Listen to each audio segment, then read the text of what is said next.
सही एक नंबर।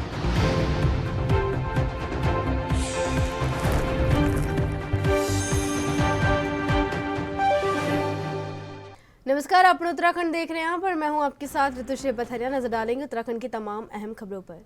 देहरादून में परेड ग्राउंड में उत्तराखंड युवा महोत्सव का आयोजन किया गया, जिसमें मुख्यमंत्री पुष्कर सिंह धामी ने बतौर मुख्य अतिथि शिरकत की। मुख्यमंत्री ने दीप प्रज्वलित कर महोत्सव का शुभारंभ किया।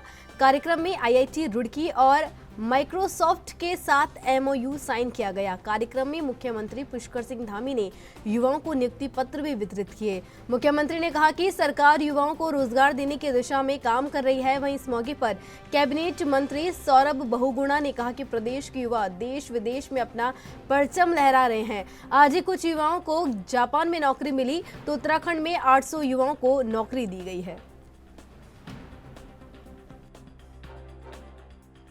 पूरे प्रदेश के अंदर युवाओं को आगे लाने के लिए, युवाओं को रोजगार और स्वरोजगार से जोड़ने के लिए सरकार निरंतरता से काम कर रही है।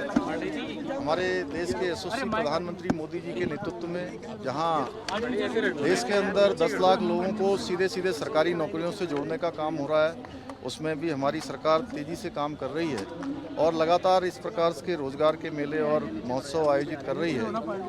और जो निजी क्षेत्र हैं, प्राइवेट क्षेत्र हैं, उन क्षेत्रों में भी हमारे नौजवानों को, युवाओं को रोजगार से जोड़ा जाए, उसके लिए आज बहुत सारी जो अलग अलग संस्थान हैं उनके साथ बहुत सारी कंपनियां हैं, बड़े बड़े ग्रुप हैं, उन सब के साथ एमओयू भी साइन किए हैं। और विदेशों के साथ भी, विदेशों में भी हमारे यहाँ के छात्र छात्राएं, नौजवान युवा स्किल लेकर वहाँ भी जाएं, वो भी रोज़गार से जुड़ें। आज जापान भी हमारे यहाँ से बहुत सारे बच्चों का सिलेक्शन हुआ है और आने वाले समय में जर्मनी, इंग्लैंड, अन्य देशों में भी हमारे राज्य के नौजवान युवा अपनी सेवाएं देंगे। हम इस ओर लगातार प्रयासरत हैं और हर कीमत पर नौजवानों और छात्रों का हित हमारे लिए प्राथमिकता है। उसको हम प्राथमिकता कर रखकर अपनी नीतियों को भी बना रहे हैं और सरकार में बहुत सारे फैसले ले रहे हैं और भविष्य में भी लेते रहेंगे। धन्यवाद। नहीं, देखिए, कोशिश है हमारे विभाग की कि उत्तराखंड के युवा को आगे रोज़गार उपलब्ध हो, सेल्फ सफिशिएंट बने, सेल्फ डिपेंडेंट ना हो, किसी पर ना हो, इंडिपेंडेंट के रूप में खुद काम करें। और सरकार की योजनाओं के अभाव से भी बहुत बार युवा जो है वो जॉब से वंचित रह जाता है। तो हमारी कोशिश थी कि उत्तराखंड के युवा को एक जगह बुलाया जाए, उनको सारे उत्तराखंड के जितने भी हमारे डिपार्टमेंट हैं सबके यहाँ पर स्टॉल्स लगाए जाए, उनको जानकारी दी जाए। उसके साथ साथ मैं माननीय मुख्यमंत्री जी का बहुत बहुत धन्यवाद करूँगा कि उन्होंने आज हमारे जो जापान जा रहे हैं, जो हमारा पहला ITI विभाग के द्वारा, जो हमने सेवा योजना विभाग के द्वारा एक आउटसोर्सिंग प्लेसमेंट सेल शुरू किया था, उसमें 35 बच्चे हमारे जापान जा रहे हैं। लगभग 1 से सवा लाख की उनकी तनख्वाह होगी। तो उनको आज हमने उनको मुख्यमंत्री जी से मिलाया है। लगभग 800 बच्चों को यहाँ पर एम्प्लॉयमेंट के उनके रोज़गार के प्रसिद्ध पत्र बांटे गए हैं, जिसमें से माननीय मुख्यमंत्री जी ने सांकेतिक रूप से 12-15 बच्चों को दिया है। एक देखिए, मेरा मानना यह है कि उत्तराखंड के युवा जो है वो टैलेंटेड युवा है, उत्तराखंड का युवा सक्षम युवा है और अगर वो खुद को रोज़गार से जोड़ना चाहे तो उत्तराखंड सरकार उसके साथ खड़ी है। हमारी सारी योजनाएं जो बनती हैं किसी भी विभाग की, वो उत्तराखंड के युवाओं को रोज़गार से जोड़ने के लिए बनती है। और मेरी कोशिश थी कि आज युवाओं को यहाँ पर ला के उनको उत्तराखंड सरकार की योजनाओं के साथ जोड़ के एक सशक्त उत्तराखंड बनाया जाए। जो माननीय मोदी जी का सपना है कि आने वाला दशक उत्तराखंड का दशक हो, वो तभी पूर्ण हो पाएगा जब उत्तराखंड का युवा अपने स्तर पे स्वरोजगार से अपने आप को जोड़ सकेगा, रोजगार से जोड़ सकेगा। और जैसे मुख्यमंत्री जी ने मन से कहा कि हम हर व्यक्ति को सरकारी नौकरी नहीं दे सकते, लेकिन उसको अपने पैरों पे खड़ा होने के लिए उसकी मदद कर सकते हैं, उसको इंडिपेंडेंट बना सकते हैं, और वही एक कोशिश। केंद्रीय गृह मंत्री अमित शाह ने शनिवार को अपने उत्तराखंड दौरे के व्यस्ततम कार्यक्रम में जिस तरह से राज्य के विभिन्न विभागों की समीक्षा बैठक की और राज्य हित में इस दौरान जो निर्णय लिए, उसे लेकर मुख्यमंत्री पुष्कर सिंह धामी ने केंद्रीय गृह मंत्री का आभार प्रकट किया है। मुख्यमंत्री ने कहा कि केंद्रीय गृह मंत्री की ओर से इन बैठकों में जो भी सुझाव दिए गए हैं, राज्य सरकार उनको तेजी से अमल में लाने में जुट गई है।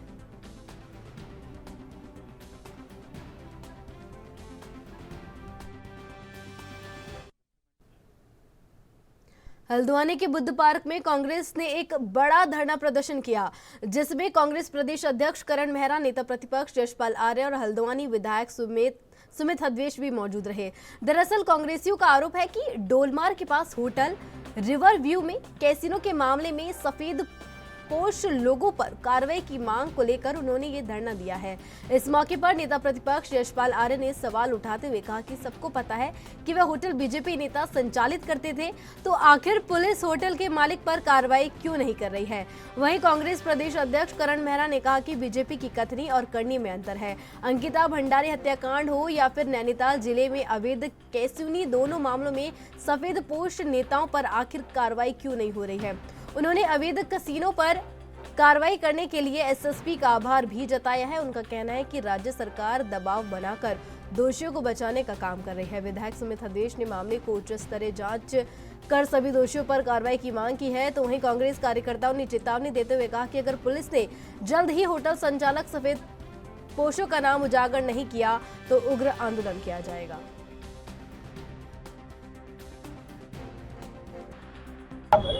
देखिए, ये साफ जाहिर हो चुका है कि भाजपा की सरकार में अपराधियों को, गैर कानूनी से संलिप्त लोगों को संरक्षण दिया जा रहा है। इसकी ताजा मिसाल गोलमार्ग नैनीताल रोड पे देखने को मिली है।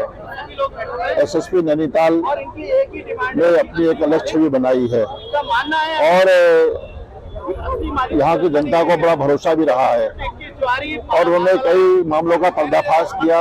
गोलबार में जो अवैध कैसीनो चल रहा था उस पर उन्हें छापेमारी की, वहाँ पर पैसा बरामद हुआ, वहाँ पर आपत्तिजनक वस्तुएं बरामद हुई, वहाँ पर बार बालाएं देखने को मिली, उनकी गिरफ्तारी होती है और उसके बाद ये मामले का पदक्षेप हो जाता है, मामले को ठंडे बस्ते में डाल दिया जाता है। इसके मायने साफ है कि सरकार का उन सफेदपोशों को जो इस मामले में जो अवैध कैसीनो संचालक हैं, सरकार का पूरा संरक्षण है, पूरा हाथ है, वो उनको बचाना चाहते हैं।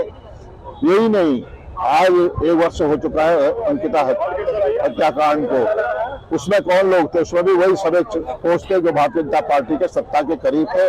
उनको आज तक सरकार का पूरा संरक्षण कोई मिला है और हमने कहा था कि इसकी सीबीआई जांच होनी चाहिए, लेकिन सरकार ने बिल्कुल सुनवाई नहीं की। पोष मत कीजिए, सत्ताधारी सफेद पोष कीजिए कहिए, क्योंकि चाहे किसानों की हत्या हुई हो, 5 किसानों के थार से कुचल के, चाहे वो अंतर्राष्ट्रीय खिलाड़ियों के संग अपमान हुआ हो, चाहे अंकिता के साथ हुआ हो, चाहे वो पुरोला की घटना हो, चाहे ये कैसीनो कांड हो, सब में भारतीय जनता पार्टी के कोई ना कोई बड़े लोग हैं जो वीआईपी कल्चर जो इनका है उस पे है। और इस कांड में तो मैं सीधे सीधे कहूंगा, सीधे सीधे आपने बालाओं पे कार्रवाई कर दी, आपने जुआ खेलने वालों पे कार्रवाई कर दी, लेकिन जिसका होटल है, जो मालिक है होटल का और उसके जो पार्टनर्स है, उनके नाम पे सीधे सीधे खुले हुए उनके ऊपर क्यों कार्रवाई नहीं हो रही है, ये एक जांच का विषय है। एसएसपी ने अच्छा काम किया, वो यहाँ स्मैक पकड़ी 1 करोड़ की, उसके बाद इसमें छापा डाला, लेकिन शीर्ष नेतृत्व का और पुलिस के आला अधिकारियों के दबाव में मुझे लगता है कि आगे की कार्रवाई नहीं हो पा रही और एक ईमानदार आदमी को, एक ईमानदार ऑफिसर को काम नहीं करने दिया जा रहा। और हम लगातार प्रदर्शन करें जब तक सत्ताधारी दल से जुड़े हुए उन लोगों के नाम सामने नहीं आते जो इस होटल के मालिक हैं या उनके पार्टनर हैं, तब तक हम चैन से नहीं बैठेंगे, क्योंकि होटल में जो काम हुआ वो बिना मालिक के और उसके पार्टनर्स की सहमति के नहीं हो सकता था, इतना बड़ा कांड। और ये एक खुली हुई बात है और आम चर्चा है कि कौन पार्टनर्स है। पुलिस को अपने इन्वेस्टिगेशन में उनके नाम का खुलासा करना चाहिए। कई लोग हैं इसमें तोते की जान राक्षस में बसी है, राक्षस की जान तोते में बसी है। राक्षस कौन है, तोते कौन है, इन सबको पकड़िए और संलिप्त हैं जो लोग, उनको संरक्षण साफ तौर पे सरकार दे रही है। और पुलिस की तो हम तारीफ कर सकते हैं, कप्तान साहब की, मैं कप्तान साहब की विशेष तारीफ करता हूँ। उन्होंने आते 1 करोड़ रुपए की स्मैक पकड़ी, आते ही उन्होंने ऐसे कसिनो का जो काला गोरख धंधा चल रहा था और कई समय से चल रहा था, जो जानकारियां प्राप्त हो रही है और ये सारी जानकारियां पुलिस के पास आ चुकी है, अनुबंध उनके पास होगा। भारतीय जनता पार्टी से जुड़े हुए लोग, चाहे अंकिता भंडारी हत्याकांड हो, चाहे पेपर लीक मामला हो, चाहे कसीनो प्रकरण हो, लगातार देवभूमि को शर्मसार करते हैं। और ये वो लोग हैं जो सनातन धर्म का पाठ पढ़ाने में पीछे नहीं हटते, लेकिन खुद गोरख धंधे चलाकर अपने घरों का पालन पोषण करते। ये भारतीय जनता पार्टी की सरकार की असलियत है, इनके लोगों की असलियत है। देहरादून में प्रवर समिति की आज होने वाली बैठक विपक्षी विधायकों के न आने से स्थगित हो गई। ये बैठक अब 11 अक्टूबर को 10 बजे विधानसभा में आयोजित की जाएगी। बता दें कि कैबिनेट मंत्री प्रेमचंद अग्रवाल समय से विधानसभा पहुंच गए थे, जबकि कांग्रेस विधायक भुवन कापड़ी और मनोज तिवारी इस बैठक में नहीं पहुंचे थे। वहीं बीएसपी विधायक शहजाद की बात करें तो वह भी समय पर नहीं पहुंचे। इसके बाद इस बैठक को स्थगित करना पड़ा। बता दें कि आंदोलनकारियों के परिजनों को नौकरी में 10% क्षैतिज आरक्षण देने को लेकर प्रवर समिति के पास यह विधेयक गया था, जिस पर आज महत्वपूर्ण बैठक होनी थी। लेकिन अब यह बैठक 11 अक्टूबर को होगी, जिस पर सभी की निगाहें टिकी है।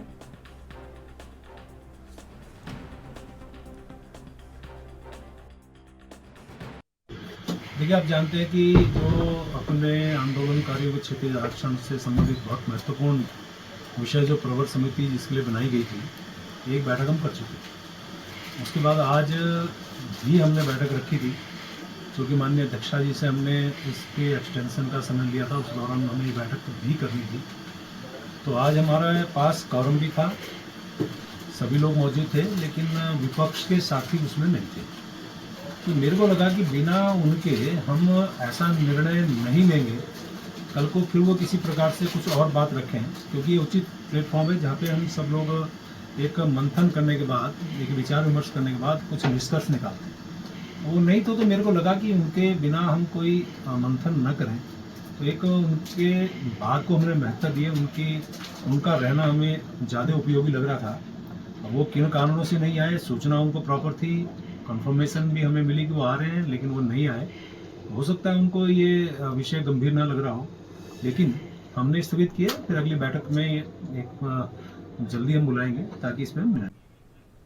बीजेपी युवा मोर्चा की राष्ट्रीय महामंत्री नेहा जोशी ने प्रेस वार्ता की, जिसमें उन्होंने बताया कि बीजेपी युवा मोर्चा प्रदेश में ब्लॉक और विधानसभा स्तर पर खेलों का आयोजन करने जा रही है। उन्होंने कहा कि प्रदेश सरकार खिलाड़ियों को प्रोत्साहित करने के लिए लगातार काम कर रही है। प्रदेश के प्रतिभावान खिलाड़ी राष्ट्रीय और अंतर्राष्ट्रीय स्तर पर देश और प्रदेश का मान बढ़ा रहे हैं। वहीं बीजेपी युवा मोर्चा के प्रदेश महामंत्री विपुल मंडोली ने कहा कि जिस तरह से एशियाई गेम्स में देश के खिलाड़ियों ने देश का नाम रोशन किया है, ऐसे में प्रदेश के प्रतिभावान खिलाड़ियों को एक मंच देने के लिए बड़े कार्यक्रम का आयोजन किया जाएगा, जिसमें ब्लॉक और विधानसभा स्तर के खिलाड़ियों को आमंत्रित किया जाएगा। कबड्डी, बैडमिंटन जैसे खेलों का आयोजन भी किया जाएगा। उनका कहना था कि प्रदेश सरकार खिलाड़ियों के प्रोत्साहन के लिए कई योजनाएं चला रही है, जिसके तहत खिलाड़ियों को प्रोत्साहित किया जा रहा है। जो भारत की सरकार ने स्पोर्ट्स इंफ्रास्ट्रक्चर पे खिलाड़ियों के मनोबल को बढ़ाने के लिए, उनकी ट्रेनिंग की सुविधाएं बढ़ाने के लिए, एक्सपोजर बढ़ाने के लिए लगातार काम किया है, इसको भी हम लोगों के बीच में लेकर जा रहे हैं। 3000 करोड़ से ज्यादा का इन्वेस्टमेंट पिछले 9 सालों में भारत सरकार ने किया है। इसमें स्पोर्ट्स इंफ्रास्ट्रक्चर, खेलो इंडिया स्टेडियम, जिसमें से 13 स्टेडियम यहाँ उत्तराखंड के अंदर हर जिले में बने हुए हैं, और 4 स्पेशल स्टेडियम, जिसमें हमारा परेड ग्राउंड का जो मल्टीपर्पज एक स्टेडियम बना है वो भी आता है। तो कई ऐसी योजनाएं हैं जो प्रस्तावित है, जो हमारे पहाड़ी क्षेत्रों के युवाओं के लिए, जो एक नेचुरली एथलेटिक होते हैं, उनमें क्षमता होती है, अच्छे एथलीट हो सकते हैं। तो मुझे लगता है कि ये सारी जो योजनाएं आ रही हैं, और मुख्यमंत्री जी के माध्यम से जो लगातार खिलाड़ियों को प्रोत्साहन किया जा रहा है, चाहे वो मुख्यमंत्री खिलाड़ी उदीयमान योजना हो, उनको स्कॉलरशिप दी जाए, उनको एक इंश्योरेंस दिया जाए इंजरी के केस में, तो ये तमाम योजनाएं अगर मिलाकर देखें तो मुझे लगता है आने वाले समय में हमारे उत्तराखंड के जो खिलाड़ी हैं, उनकी परफॉर्मेंस भी हम इंटरनेशनल स्तर पर बहुत ज्यादा देखने वाले हैं। इस क्रम को आगे बढ़ाते हुए युवा मोर्चा, जो कि विश्व का सबसे बड़ा युवा संगठन है, विश्व की सबसे बड़ी पार्टी भारतीय जनता पार्टी, और हमारा जो युवा संगठन है विश्व का सबसे बड़ा युवा संगठन है। तो अपना सहयोग देते हुए हमारे जो यहाँ के अध्यक्ष शशांक रावत जी हैं, उन्होंने खेल महाकुंभ करने की एक योजना बनाई है। 15 अक्टूबर के बाद ये खेल महाकुंभ का आयोजन होगा, जिसमें badminton, kho kho, kabaddi, volleyball, basketball और क्रिकेट, इन खेलों का आयोजन विधानसभा स्तर पर किया जाएगा। ऑनलाइन रजिस्ट्रेशन कराकर खिलाड़ियों को इसमें जोड़ा जाएगा, और फिर इस खेलों को बहुत अच्छे स्तर पर इनका आयोजन विधानसभा पे किया जाएगा। तो मैं आप पत्रकार बंधुओं के माध्यम से भी हमारे प्रदेश के तमाम खिलाड़ियों को ये कहूंगी कि युवा मोर्चा ये बहुत सुंदर आयोजन करने जा रहा है, एक प्लेटफॉर्म है आपके टैलेंट को और आगे बढ़ाने का, और मैं आशा करती हूँ कि हमारे इस युवा मोर्चा के खेल महाकुंभ से जो खिलाड़ी निकल के आएंगे, वो आने वाले समय में उत्तराखंड और देश का नाम आगे रोशन करेंगे। वक्त है जुड़े से ब्रेक का, ब्रेक के बाद फिर हाजिर होंगे।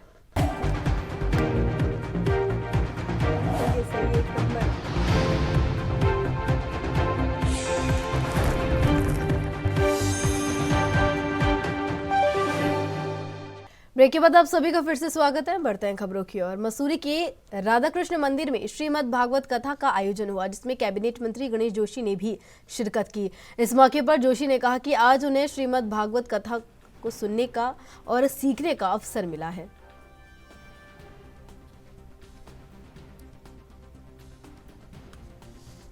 देखिए, आज अजय निहाल की स्मृति में आयोजित भागवत कथा के समापन के शुभ अवसर पर आने का मुझे मौका मिला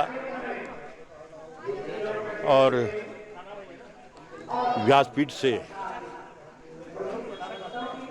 उच्चारित शब्दों को सुनने का, सीखने का मौका मिला।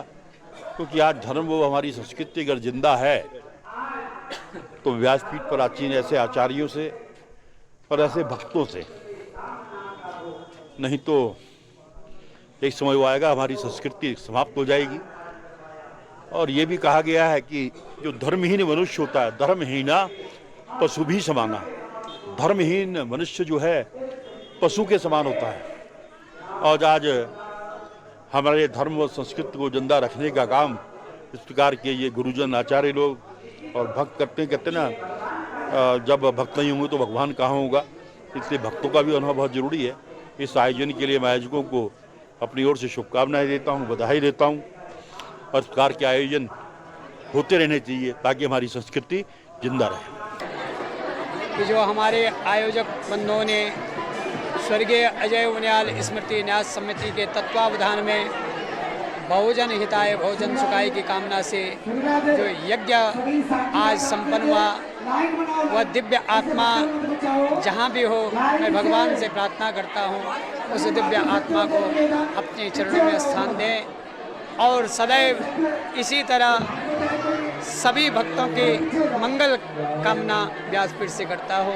आपके चैनल के माध्यम से आप सभी मीडिया परिवार का मैं आभार व्यक्त करता हूँ, जिन्होंने निरंतर यहाँ से सप्तदिवसीय भागवत गंगा जनमानस तक पहुँचाई और सभी की बहुजन हिताय बहुजन सुखाय की कामना मैं भगवान से करता हूँ कि सदैव सभी के घरों में सुख समृद्धि बनी रहे। राधे राधे।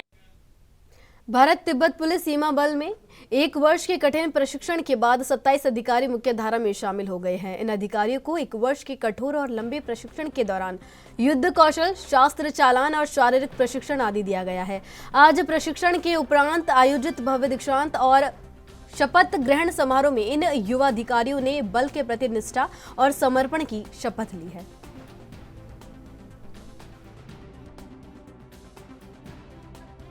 सर, सबसे पहले तो बहुत खुशी हो रही है सर कि आज इतना इम्पोर्टेंट डे है। सर, मेरी फैमिली और फ्रेंड्स मेरे साथ हैं और सर आईटीबीपी सर, जैसे आप जानते हैं, इस टाइम पे सबसे इमर्जिंग फोर्स है इंडो चाइना रिलेशन को लेके। और जैसे एक्सपेंड हो रहा है हमारा बॉर्डर चाइना साइड, अभी आपने देखा होगा कि सिक्किम में डिज़ास्टर मैनेजमेंट जितना भी होता है उसमें जो स्किल्स रिक्वायर्ड होती है उसमें आईटीबीपी सबसे आगे है सर। जो माउंटेनिंग रेस्क्यू ऑपरेशन है तो हमें इस स्किल्स को लेके सिखाया गया है पूरा। यहाँ पे जो रॉक मॉड्यूल चलता है हमारा माउंटेनिंग मॉड्यूल, उसको लेके हमें पूरा ट्रेनिंग दी जाती है।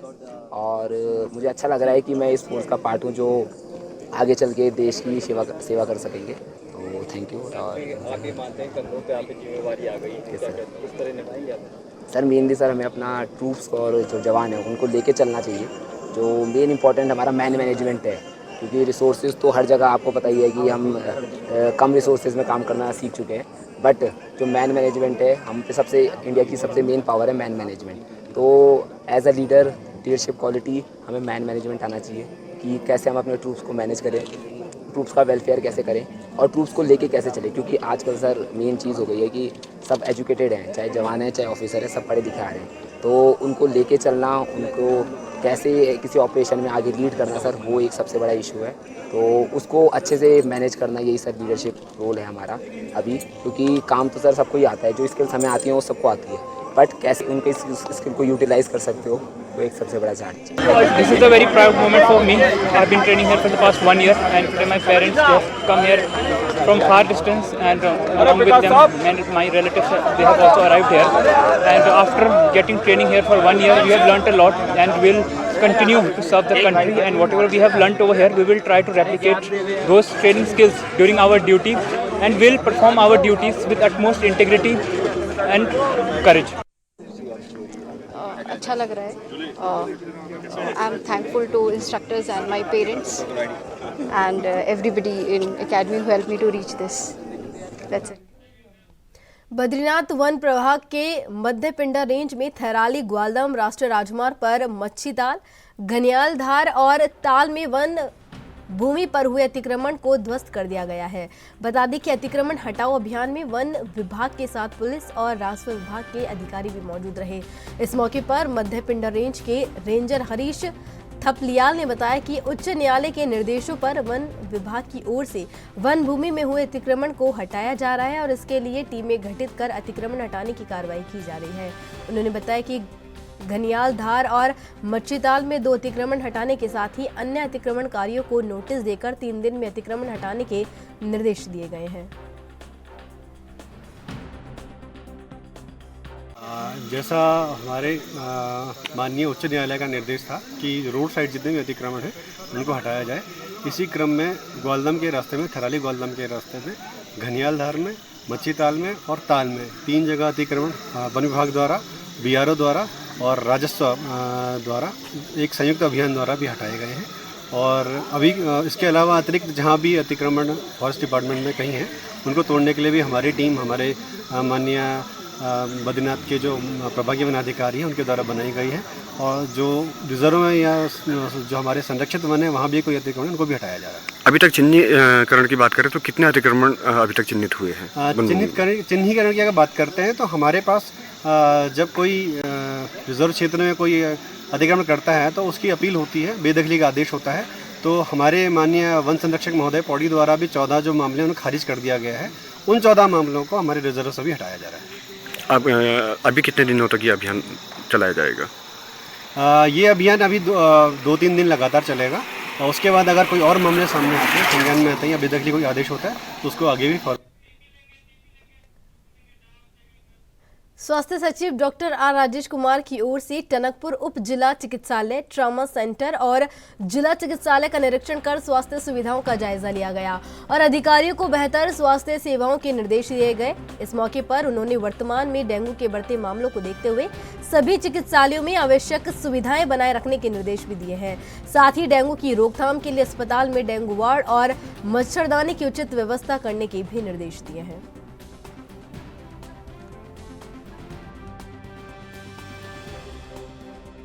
मेरा 3-4 दिन का दौरा है। पहले चंपावत जिला, फिर अल्मोड़ा और 4 जिले भ्रमण में। और अभी फिलहाल आमबाग जो हेल्थ एंड वेलनेस सेंटर है उसका मैंने निरीक्षण किया। वहाँ पे जो हमारे आयुष्मान भारत जो हमारे कार्ड्स बन रहे हैं, आयुष्मान कार्ड्स, उसकी भी मैंने प्रगति देखी। और जो आभा आईडी बन रही है उसके बारे में भी जो ANM से हमके सब इंट्रैक्शन किया। और अभी हमारा आयुष्मान कार्ड के द्वार कार्यक्रम चल रहा है और आयुष्मान सभा और आयुष्मान मेले भी हेल्थ एंड वेलनेस सेंटर और CHC लेवल पे ऑर्गेनाइज हो रहे हैं। तो सभी को मैंने इंस्ट्रक्शन दिया। तो मेरे साथ उत्तराखंड की खबरों में बस इतना ही। तमाम अहम खबरों के लिए देखते रहिए ANB न्यूज़। नमस्कार।